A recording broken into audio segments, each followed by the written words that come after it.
Didžiausia Anglijos istorijoje vagystė, kai buvo apšvarinta Londono Hatton Garden įsikūrusi asmeninių seifų saugykla, iškart prikaustė Britų dėmesį.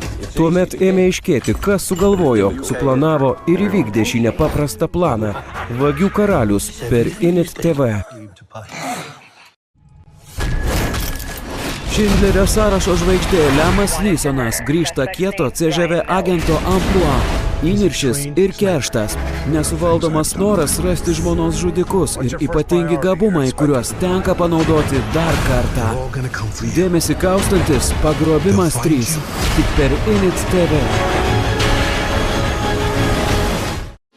Autopilotas yra seniausia Lietuvoje laida apie automobilius, naujų ir naudotų automobilių testai. Čia ne tik apžvelgsime jų techninės savybės, bet ir gilinsimės į vairavimo įgūdžių svarbą, kurios padės užtikrinti saugumą kelyje.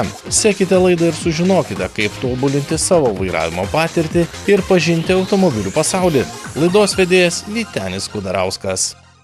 Antrojo pasaulinio karo pabaiga.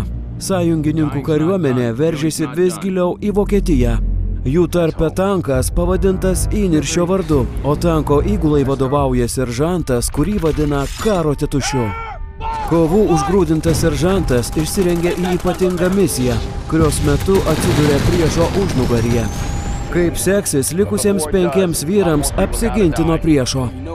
Įspūdinga veiksmo drama su Bradu Pittu. Įniršis.